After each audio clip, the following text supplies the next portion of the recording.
All right, welcome everyone. We're really glad that you were able to join us today for this informational session about radon testing. I'm Heather Nelson. I'm a professor at the University of Minnesota, and I study the causes of cancer. I am also one of the lead investigators for the 10,000 Family Study. The National Cancer Institute has awarded the 10,000 Family Study grant funding to collect information on specific environmental exposures in Minnesota. The success of this work is really dependent on Minnesotans like yourself who have stepped up to provide their time and information. On behalf of the study team, thank you so much for your generosity. Your participation is really important to helping us understand not only whether some environmental exposures cause cancer, but how they cause cancer.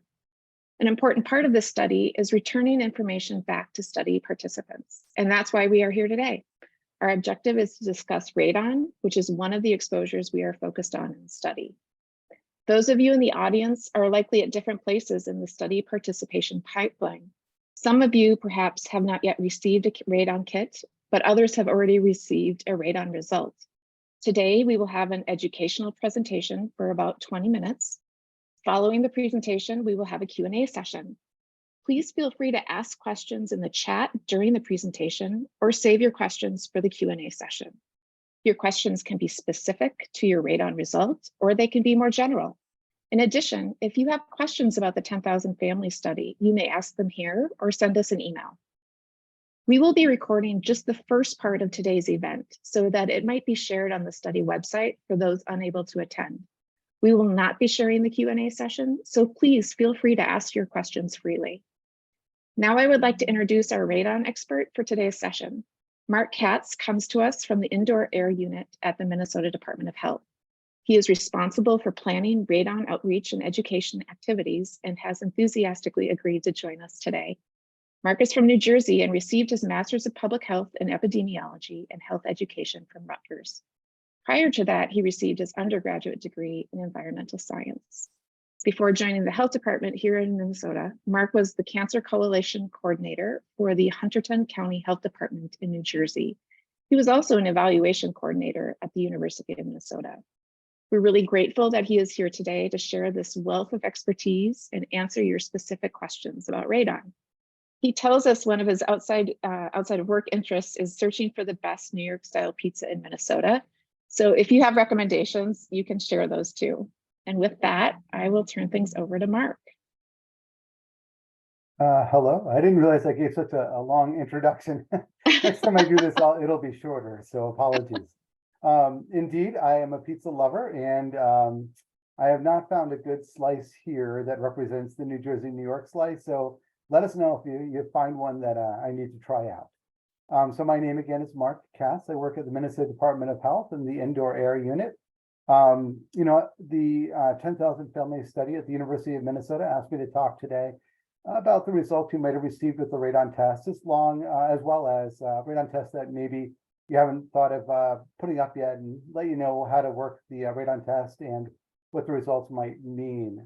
So let's go ahead and begin. I'll do about 20 minutes of a presentation, and from there, feel free to ask questions. And yeah, so let's go ahead and do it. So I'm going to share my screen now.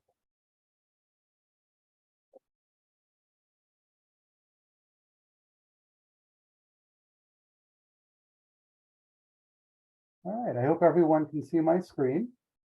So I want to time this, make sure that we only spend 20 minutes. I don't want to talk too long because I know you're going to have some questions. So to begin, radon is invisible. You don't see it, you don't smell it, you don't really know it's there or if it exists. So the best thing to do is to test. And so it basically comes from uranium, which is in the soil everywhere. Practically every soil has uranium in it. And that uranium is radioactive, basically, and it breaks down. And it breaks down to form the gas radon. And that gas, no longer being the solid of uranium, which is in rocks, comes up through the soil. And it's a problem when it gets into the home because it concentrates in the home and is radioactive. We breathe in that radioactivity, and that causes lung cancer. And it's especially prevalent in those that smoke and also have exposure to radon. You have what's called a synergistic or multiplicative effect, and it increases your risk of lung cancer a lot. But even radon by itself, even if you're a non-smoker, it's the leading cause of lung cancer for those that don't smoke as well. So basically, as I mentioned before, it comes up from the soil. Let's just try to move this. There we go. And it just dissipates. It just does its own thing and you don't worry about it. But in the inside air, it will concentrate. And in Minnesota, especially where the radon gas comes in from the soil during the winter months, we have our windows closed up. We have our doors closed up and we have our heat on. And so the radon likes to concentrate. As a matter of fact, radon is 1 picocurie per liter more during the wintertime than it is during the summertime. Radon itself is a source for the soil, but people sometimes ask, is it a source in the water? Not really. Water, we don't really care about as much. It's more of the air that we are more, care more about. Go ahead. There we go. So when we talk about radon and we say 4 is the action level, 4 picocuries per liter, but there really is no safe level of radon.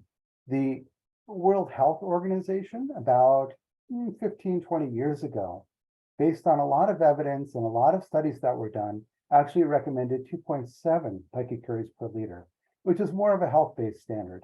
The EPA, decades before the World Health Organization made their standard, the EPA made a standard of 4.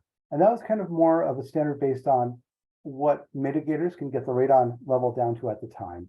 What I mean by mitigators are those folks that install the radon mitigation system. And now we can get it down to at least 2.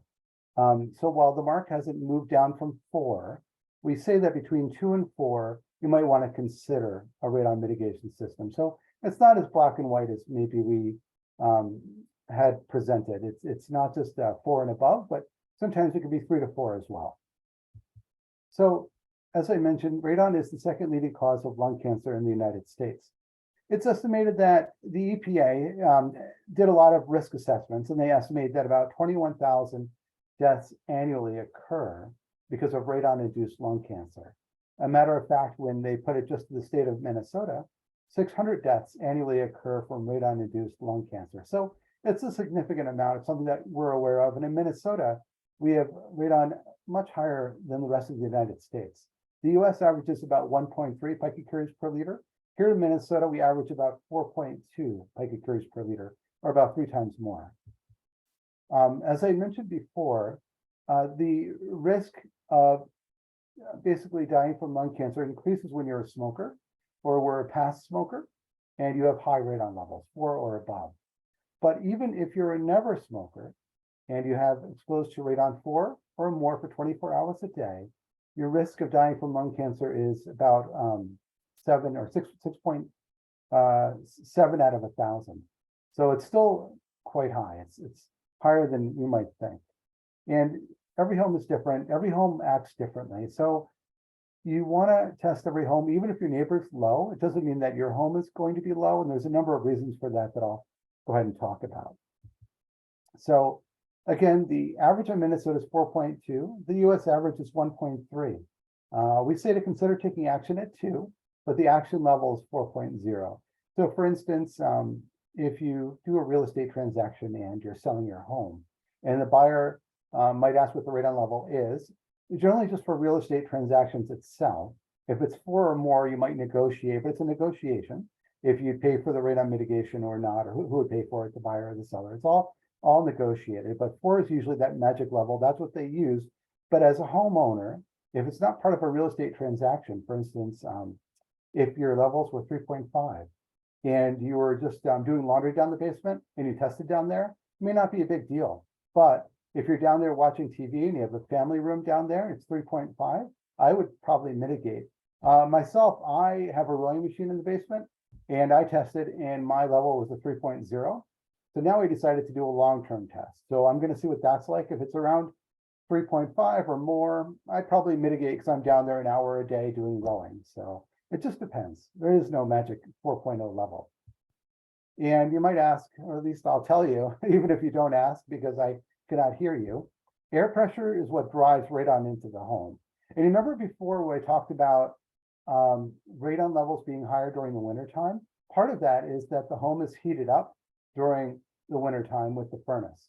And what happens to the hot air? It's going to rise up, and then the house wants to be under like equilibrium, equal pressure.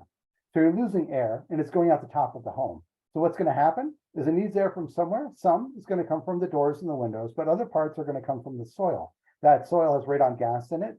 And what happens during the wintertime? Your house is all closed up, so that air has nowhere to escape. So you're going to get a little bit of higher radon levels in the wintertime than you would during the summertime. The other thing is the downwind effect. You know, the barometric pressure changes during storms. So you wouldn't want to test when there's a storm coming, because it would change the pressure in the home and change how radon moves in the home. The other part that brings radon into the home is called the vacuum effect.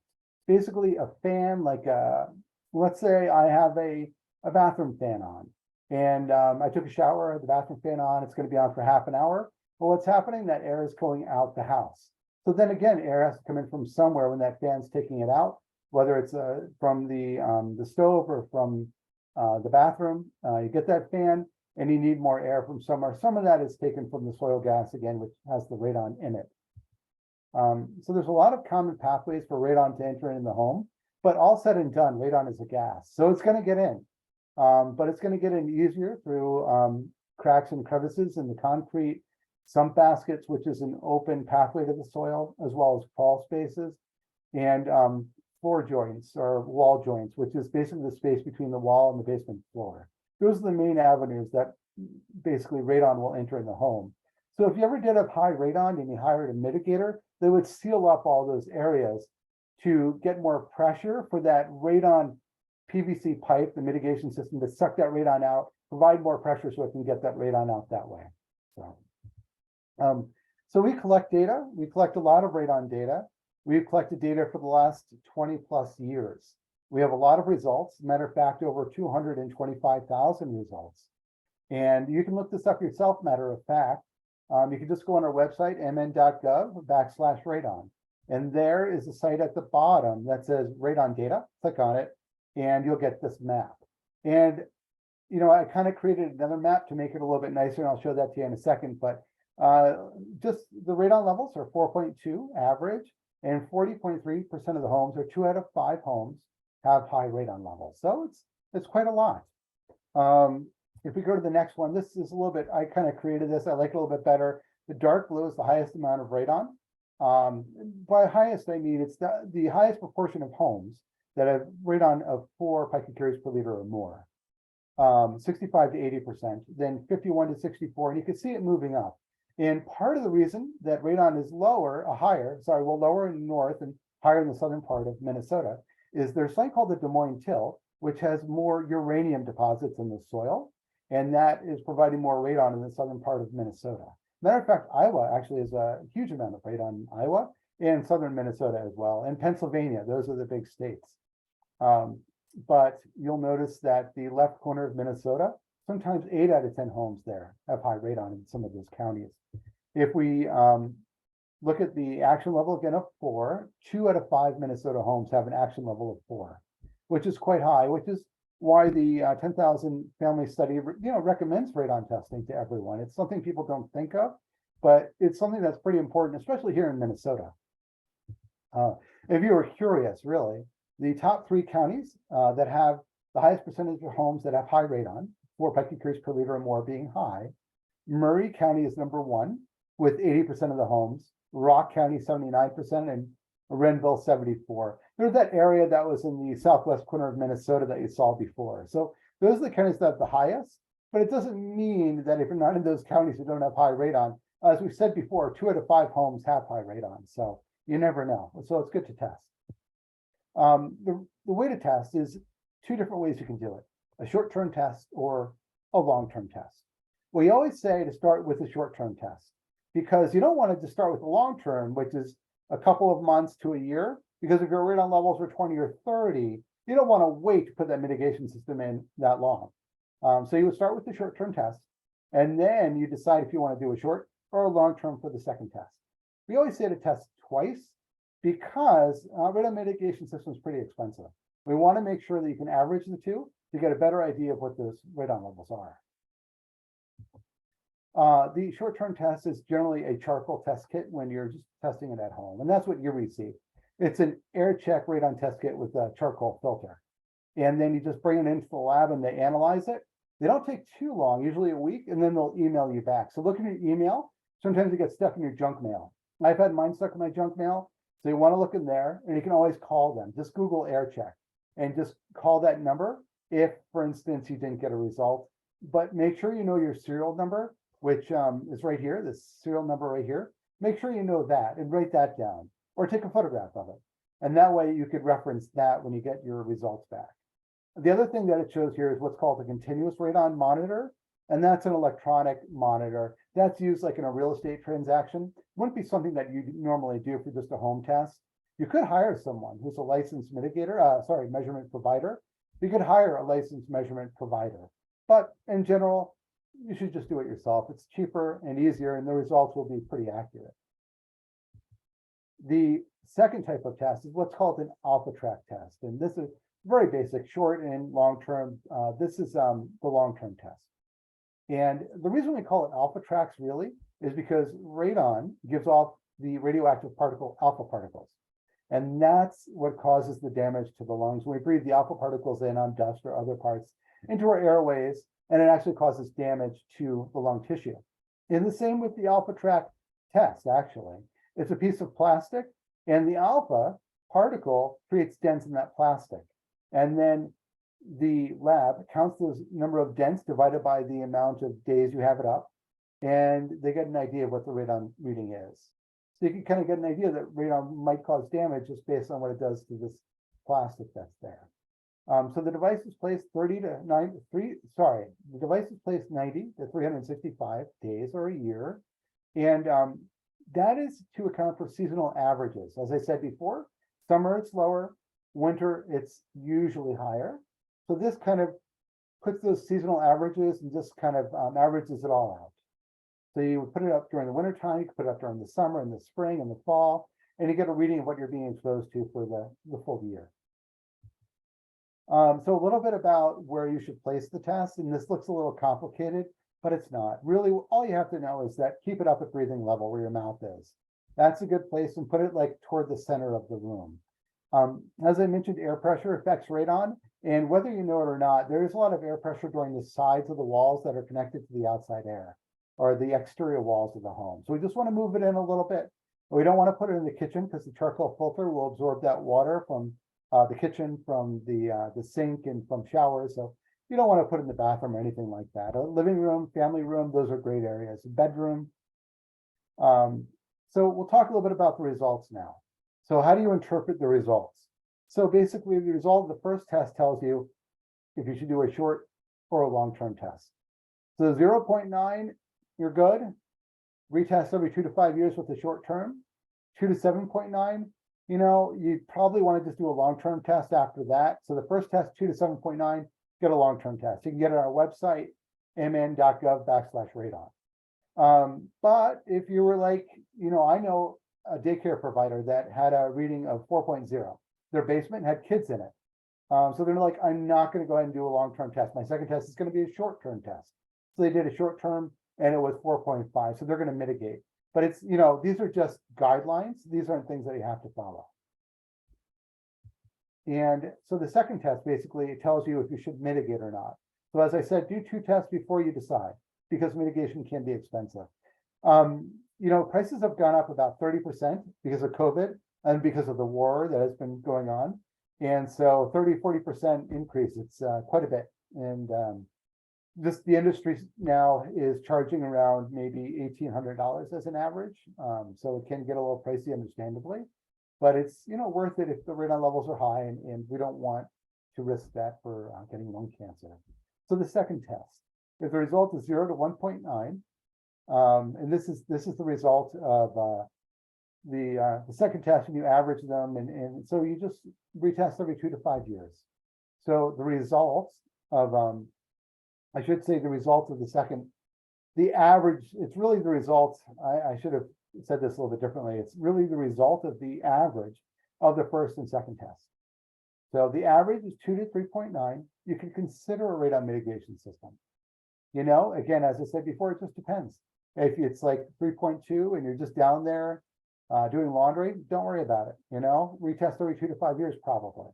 But if it's something where it's 3.5 and you have children down there, I might be concerned and want to go ahead and mitigate that. 4 or higher, it is definitely recommended you put a radon mitigation system in. So if you might be wondering, where do I get that second test? Because I know you just received one test. And you could mitigate off of one test too. These are just guidelines. But if you were to get a second test, you could go to mn.radon.com for $12.95. You get another test. Also, the county health departments offer them, and you can look at our website. We list all the county health departments that offer a test, and it's usually $0, free, or $1 or $2, so pretty inexpensive. If you were to get a radon mitigation system, I'll just go through the basics really quickly with you. It's basically think of like a straw that's inserted to the soil, which is the PVC pipe, and think of it sucking out the radon, and it sucks it out through the fan. So we seal everything up in the basement, and then the radon, instead of moving willy-nilly passively in the basement up through the home, it's getting pushed out through the fan, or pulled up, I should say, and then expelled above the roof line. And that's kind of how it works in general. And this is someone sealing the basement floor.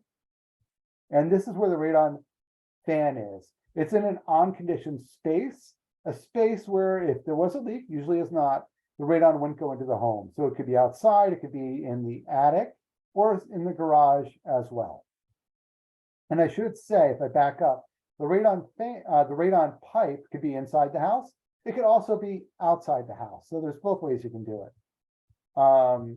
That's an electric junction box. Sometimes they have to hire an electrician to put a junction box in that would connect to the fan to turn the fan on. U2 manometers on the mitigation system, as well as an active notification system. All this does is tell you if the fan is working or not. If it's a U, it means blue, the fan isn't working. If it's a J, it means yay, the fan's working. So it's just basically connected to the pipe, and the fan is pushing radon out, and it's also pushing the red dye up and making the J curve. Whoops, wrong way. And then this is the pipe. It could be routed through closets. It could be routed outside, and usually 10 feet above the roof line, because you have concentrated radon and we don't want it going back into the home. So if you were to mitigate, you can go on our website and look for a licensed mitigator. Oh, and I should say that if you do a mitigation and you want it inspected after it's done, you could give us a call and we could inspect that mitigation system for you as well for free. The Disclosure in Home Sales Act was in 2014. All it means is if you sell a home and you are the seller, that you have to disclose if you had any radon tests done, and then you have to tell them if you have a mitigation system. So in closing, radon is a common issue in Minnesota. It's the second leading cause of lung cancer for those who don't smoke. And testing can be done by the owner. You could also do it, hire a pro, and they'll go ahead and put in a continuous radon monitor and give you those results. But mostly that's done for real estate transactions. The EPA action level is 4, but it's not that black and white. And we have a list of qualified professionals on our website who could do the measurement or the mitigation, who are licensed. If you wanted more information, like brochures or anything like that, just hop onto our website, mn.gov/radon, and you can find all the information there. So with that, thank you very much, and I'm here to answer